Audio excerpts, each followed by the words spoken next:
Siapa yang tidak mengetahui foto ini?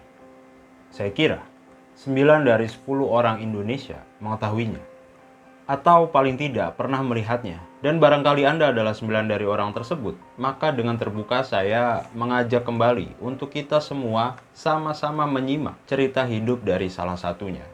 Atau kalau kebetulan Anda adalah satu orang tersebut, walaupun saya nggak yakin ya, maka izinkan saya memperkenalkan satu sosok yang kita tidak punya alasan untuk tidak mengaguminya. Ia adalah Haji Agus Salim.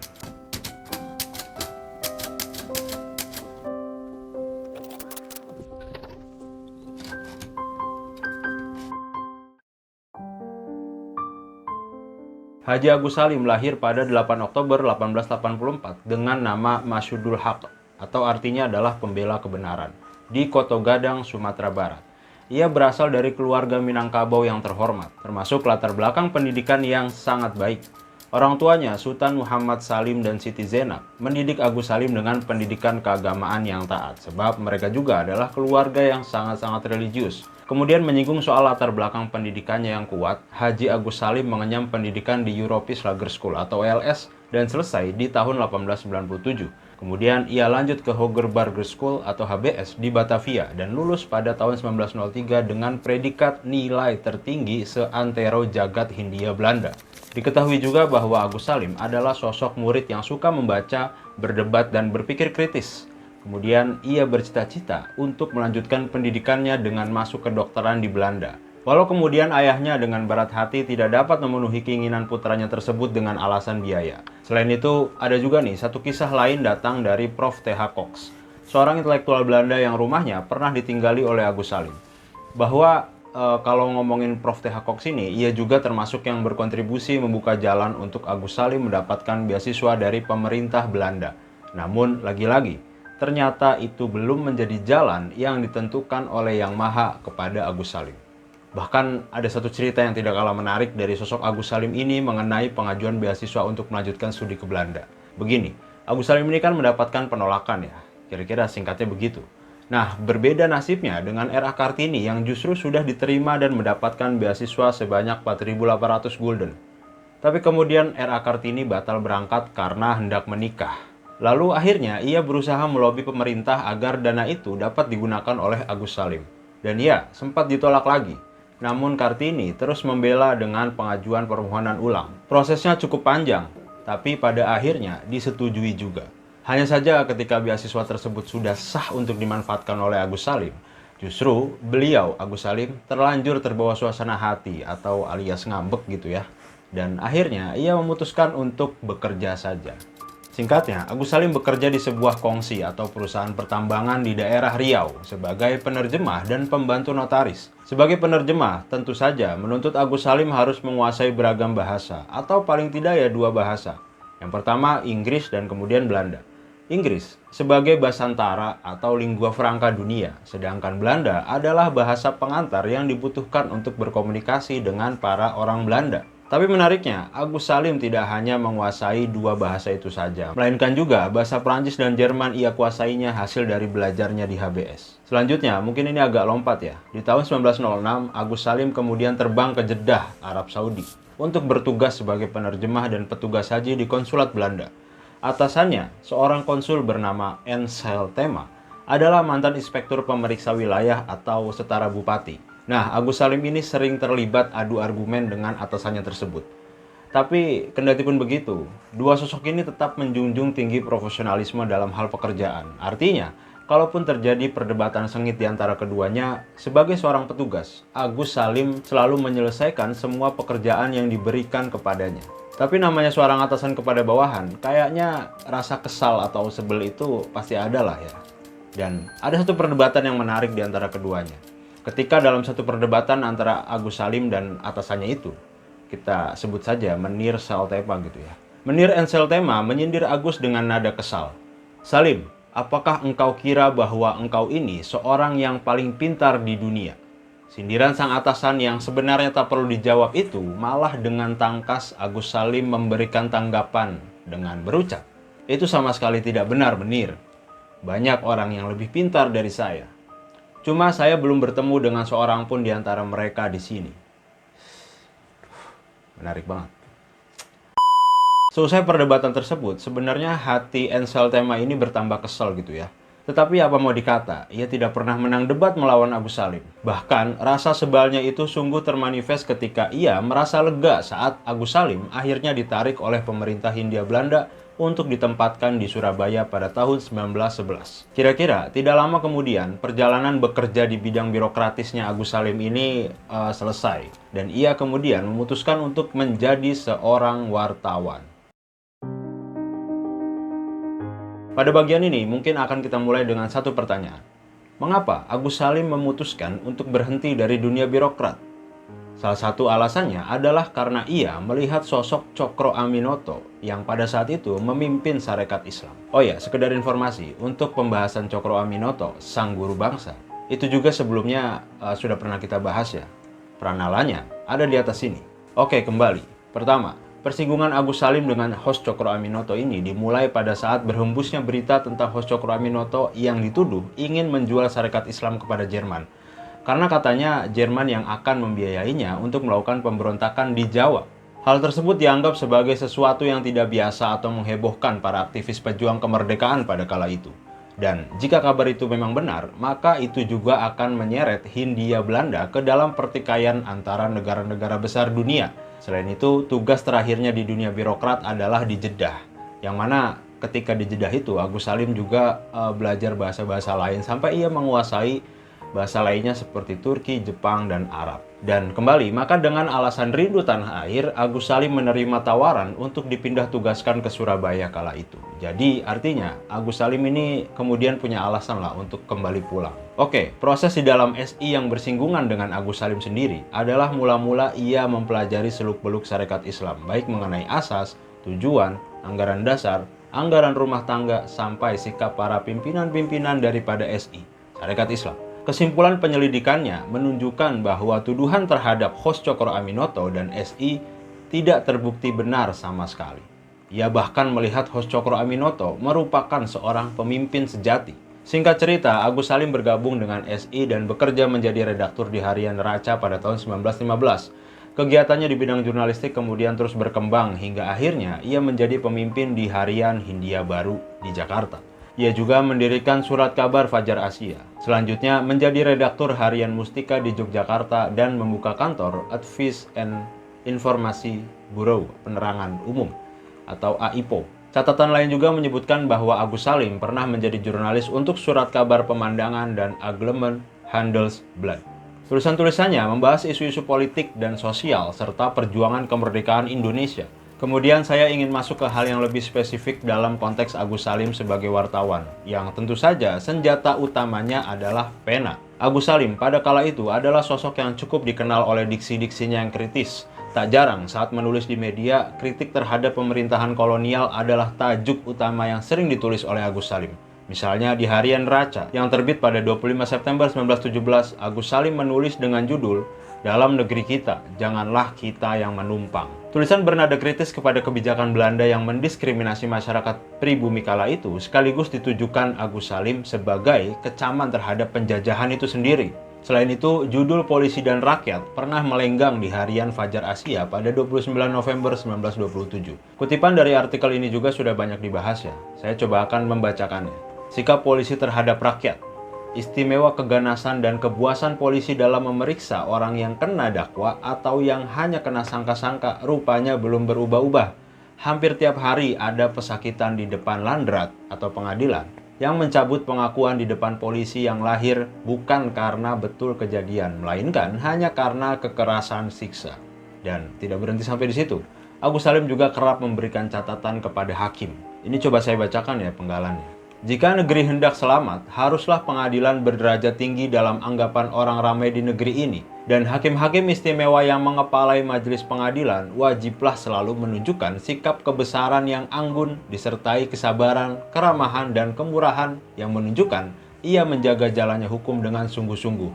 Dengan memakai timbangan yang jernih, yang sekali-sekali tidak boleh kecampuran pengaruh cinta dan benci, yang kira-kira boleh memincangkan teraju timbangannya. Fajar Asia 26 Juni 1928. Pada bagian ini saya mau bilang ya bahwa ternyata concern tentang hakim yang dituntut keidealannya dalam tanda kutip, itu sudah dibahas bahkan sejak era sebelum merdeka. Oke, kembali. Catatan tentang karir jurnalistik Haji Agus Salim mungkin hanya bisa saya sampaikan segitu dulu. Hal ini kemudian menjadi penting untuk kita semua mendiskusikannya di kolom komentar. Jadi, kalau ada referensi tambahan dari penonton budiman, boleh banget ya diletakkan di situ. Nah, kemudian saya ingin coba memberikan detail lain dari cerita Agus Salim di Sarekat Islam. Pertama, Agus Salim yang pernah tinggal di Arab Saudi itu pun kemudian membawa corak keislaman yang menjadi semakin kental ke dalam tubuh SI. Hal tersebut terjadi beriringan dengan menguatnya corak kiri yang diperkokoh oleh anak didiknya Hos Cokro sendiri, yakni Semaun. Dan pergolakan ini pun cukup kuat ya pada kala itu, mengingat bentuk negara kesatuan pun belum ada.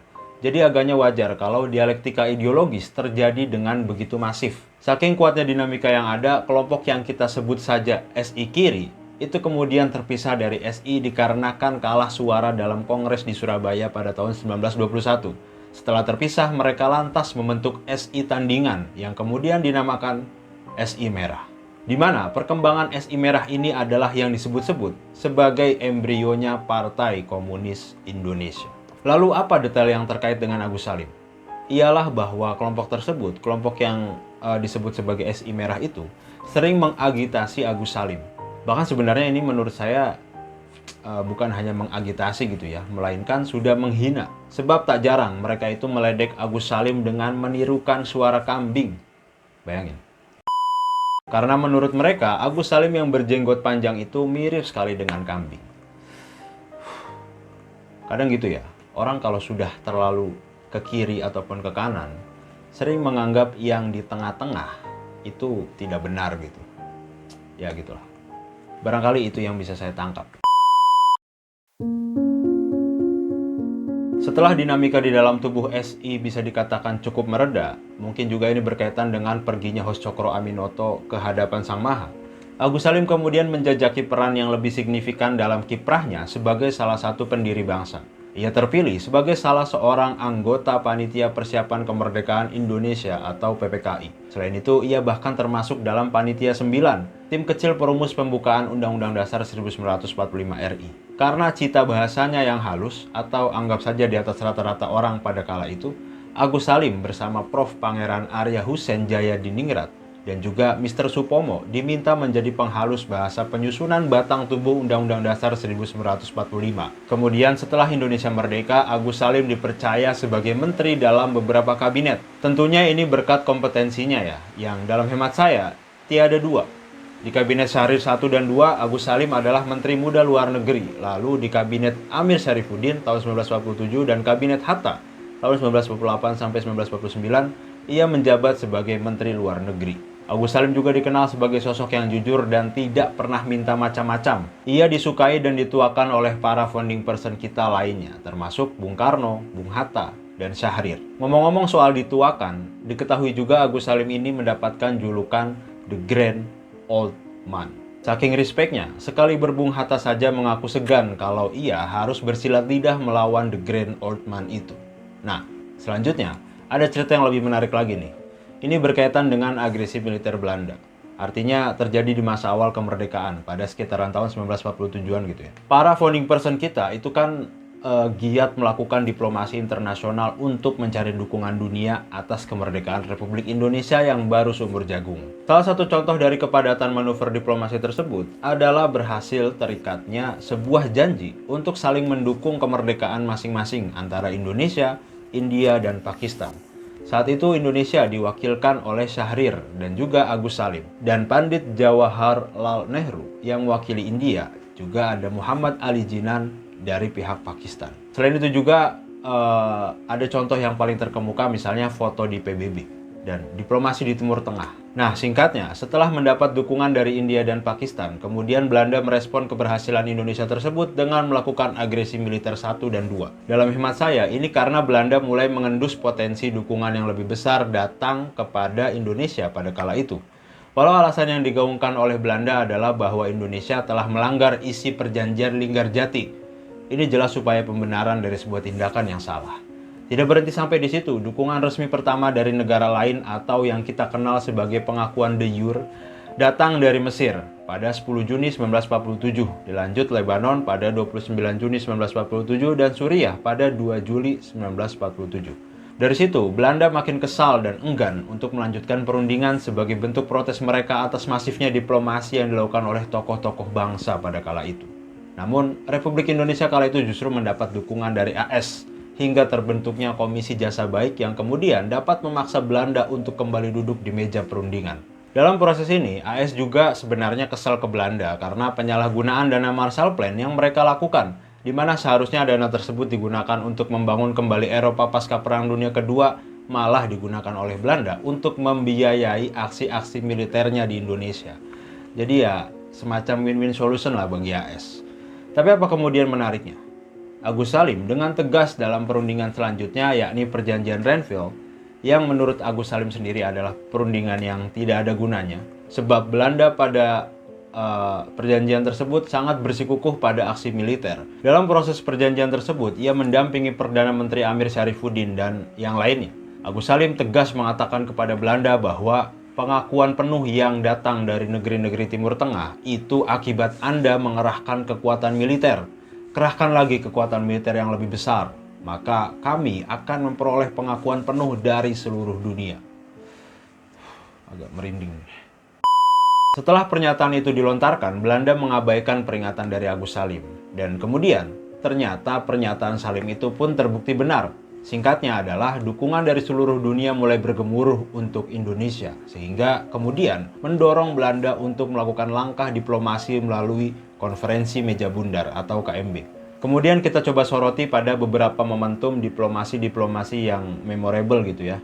Dan ini sebenarnya sudah sering dibahas oleh banyak orang gitu. Tapi tidak lengkap rasanya kalau bercerita tentang Haji Agus Salim namun tidak menceritakan bagian ini. Apa itu? Diplomasi kretek.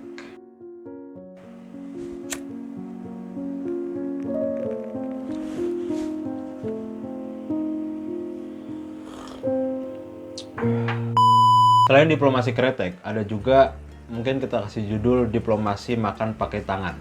Nah, untuk diplomasi kretek sendiri, ini kan sebagaimana kita tahu, Haji Agus Salim itu adalah perokok berat, sangat-sangat berat. Bahkan kalau ada uang sisa, ini artinya kebutuhan dapur sudah terpenuhi ya, maka uang sisanya bakal dipakai oleh Haji Agus Salim untuk membeli rokok. Nah, kemudian ini ada satu cerita. Dalam berbagai acara resmi, Haji Agus Salim sedang santai menikmati rokok kretek yang asapnya membuat kebanyakan orang Eropa tidak biasa dengan aromanya. Kemudian satu momen, Pangeran Philip dari Inggris yang mungkin merasa terganggu dan akhirnya ia bertanya kepada Salim, apa yang dihisapnya itu? Kira-kira gitu pertanyaannya. Kemudian Haji Agus Salim menjawab, ini tuan, ini adalah benda yang membuat tuan-tuan datang dan menjajah negeri kami. Cengkeh. Pangeran Philip yang tadinya mau negur, akhirnya malah jadi nggak enakan sendiri. Kemudian yang kedua tadi yang kita kasih judul diplomasi makan pakai tangan. Nah, pada cerita ini mungkin kita semua sudah bisa menduga gitu ya. Karena kita kan orang Indonesia itu punya budaya makan pakai tangan. Kemudian dalam sebuah acara makan malam, Haji Agus Salim memilih menyantap hidangan dengan tangannya langsung. Dari sana ada seorang Eropa yang terkesima dengan tindakannya dan bertanya, bukankah itu tidak higienis? Mengapa Anda makan menggunakan tangan? Padahal sudah ada sendok dan garpu. Haji Agus Salim lantas menjawab, saya menyuap dengan tangan sendiri untuk masuk ke mulut saya. Sedangkan sendok yang tuan-tuan pakai pernah masuk ke mulut banyak orang. Jadi ini lebih higienis. Katanya sambil menunjukkan tangannya yang belepotan makanan. Menarik. Oke, sekarang kita coba masuk ke kehidupan pribadinya yang mungkin tidak terlalu terekspos gitu ya. Mungkin. Begini, Haji Agus Salim dan istrinya itu dikaruniai 10 orang anak. Namun 2 meninggal saat masih kecil. Dan dari ke-8 anaknya, semuanya disekolahkan oleh Haji Agus Salim di rumahnya sendiri. Artinya, Haji Agus Salim mendidiknya dengan caranya sendiri dan lagi di rumahnya sendiri. Banyak yang berpendapat bahwa apa yang dilakukan oleh Agus Salim merupakan sebuah prototipe dari praktik homeschooling di era saat ini. Dan alasan Haji Agus Salim melakukan hal tersebut juga adalah karena ia tidak percaya dengan sekolahan di zaman kolonial. Ia sangat skeptis bahwa apakah sekolah di zaman itu mampu memberikan pendidikan yang paling dibutuhkan. Jadi singkatnya bukan karena Agus Salim ini melakukan penghematan budget gitu ya. Tapi memang ini adalah standarisasi seorang pendidik yang ingin mendidik anak-anaknya. Kira-kira begitulah yang saya tangkap gitu. Tapi satu hal yang harus digarisbawahi di sini adalah bahwa Agus Salim dan Zaitun Nahar, itu istrinya, mereka dapat melakukan hal tersebut. Yang mana bukan berarti kita juga dapat melakukannya. Ingat ya, ini bukan sesuatu yang mudah untuk ditiru, kira-kira kayak gitulah. Bab setengah 4 tadi barangkali saya maksudkan untuk mengantarkan kita pada konteks yang juga berkaitan dengan bagaimana Haji Agus Salim menjalani kehidupannya selepas purna tugas sebagai menteri terpenting pada kala itu.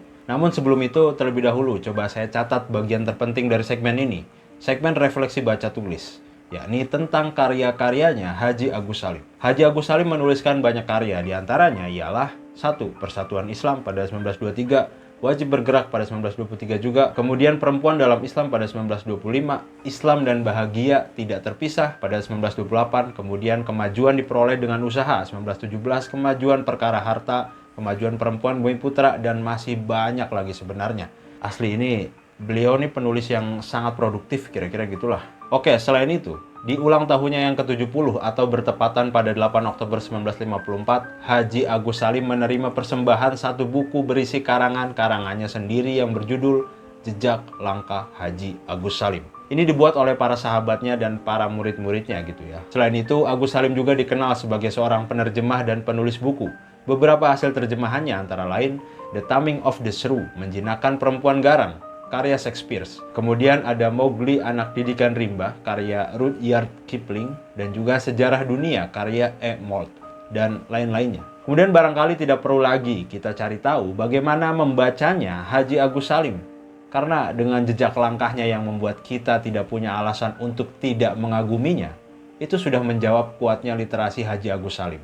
Ia pun bahkan mendidik anak-anaknya dengan semangat literasi yang tinggi, walaupun praktik homeschooling yang dipilihnya. Tetapi anak-anaknya semuanya itu jadi orang. Bahkan tidak hanya semangat literasi melalui gaya mendidik kepada anak-anaknya saja yang membuat kita akan terpana. Adalah kesederhanaan yang menjadi kunci bagi Agus Salim sukses sebagai tidak hanya tua, melainkan the grand old man. Jadi penyematan ini juga bukan tanpa sebab. Ya, memang sehebat itu beliau. Salah satu bentuk kesederhanaan dari Haji Agus Salim yang banyak dicatat oleh orang adalah mengenai tempat tinggalnya. Haji Agus Salim yang pada saat itu sudah menjabat sebagai menteri, namun ia tetap tinggal di sebuah kontrakan kecil di daerah Tanah Tinggi, Jakarta Pusat. Kontrakan itu bahkan beratapan yang bocor, sehingga ketika hujan datang, istri Agus Salim lekas menadahi kebocoran di rumahnya itu dengan menaruh ember-ember di titik-titik yang bocor, lalu mengajak anak-anak mereka yang masih kecil membuat perahu dari kertas seraya asik memainkannya bersama. Terkait bagaimana kesederhanaan dalam konteks tempat tinggalnya, ini disaksikan langsung oleh anak didiknya, Muhammad Rum, yang kemudian menjadi Menteri Luar Negeri setelah Haji Agus Salim. Lantas kita mungkin akan bertanya, bagaimana kehadiran negara dengan melihat kondisi Haji Agus Salim yang serba sederhana bahkan kurang itu? Ya, negara telah hadir melalui sebuah hibah rumah dari Bung Karno kepada Haji Agus Salim di daerah Kebayoran. Namun pada akhirnya rumah tersebut digunakan oleh putranya Haji Agus Salim atas perintah dari Haji Agus Salim sendiri. Oke, kemudian ini kita agak lompat lagi ya. Di usia lanjutnya, Haji Agus Salim beristirahat dari dunia politik praktis dan pemerintahan pada tahun 1953. Posisi terakhirnya adalah sebagai penasihat Kementerian Luar Negeri. Saat memasuki fase pensiun tersebut, Haji Agus Salim mengajak sang istri untuk tetirah di Ithaca, Amerika Serikat. Tetirah tuh kalau pakai istilah yang lebih familiar di hari ini, apa ya? Mungkin bisa juga kita asosiasikan ke kegiatan mengungsi gitu ya. Tapi kalau mengungsi nanti dekatnya ke korban. Apa? Mungkin hijrah kali gitu ya. Atau intinya adalah berpindah tempat dulu gitu. Tinggal sementara waktu di suatu tempat, kira-kira gitulah. Nah, di sana, Haji Agus Salim dan istrinya itu tinggal selama 6 bulan atas undangan Cornell University yang diatur oleh sahabat lamanya, Profesor Kahin. Di sana pula, Haji Agus Salim menjadi tokoh tersohor, populer, dan sempat bertemu dengan tokoh Amerika Serikat yang lain seperti istri mendiang Presiden AS, F.D. Roosevelt, yaitu Eleanor Roosevelt. Kemudian, the grand old man, Agus Salim, itu kembali lagi ke tanah air untuk melanjutkan hidupnya dengan penuh kesederhanaan. Sosok sederhana namun ditakuti Belanda dan berjasa bagi negerinya itu bahkan berstatus seorang yang mengontrak rumah hingga akhir hayatnya, alias tidak memiliki rumah mewah macam elit politik kita pada saat ini. Artinya, kesederhanaan menjadi ruh perjuangan bagi Haji Agus Salim. Haji Agus Salim wafat pada 4 November 1954 dalam kesederhanaan, tenang, dan damai. Beliau adalah pahlawan pertama yang dimakamkan di Taman Makam Pahlawan Kalibata dan mendapatkan penganugerahan gelar pahlawan nasional di tahun 1961. Dengan paling tidak mengetahui sedikit dari cerita Haji Agus Salim ataupun cerita-cerita kehebatan dari para founding person lainnya, agaknya kita sepakat bahwa mereka itu hebat bukan karena hanya telah menjadi bagian dari sejarah, akan tetapi karena memang mereka hebat di zaman. Bagaimana tidak? Kita ambil satu contoh dari Haji Agus Salim ini saja, bahwa keterlibatannya dalam perumusan pembukaan Undang-Undang Dasar 1945 bersama Panitia 9 dengan menghilangkan 7 kata, memberikan bukti emansipasi dan egalitarianisme pikiran dan penghayatan keagamaan Haji Agus Salim. Pandangannya tentang hubungan agama dan negara merobohkan embrio fanatisme sebuah negara agama. Lebih jauh lagi, pandangan dan penghayatannya tentang Islam lewat ceramah-ceramah agama di Universitas Cornell menawarkan cara memandang yang mendobrak zaman. Terakhir, terima kasih Haji Agus Salim. Dan terima kasih yang sudah menonton sampai akhir.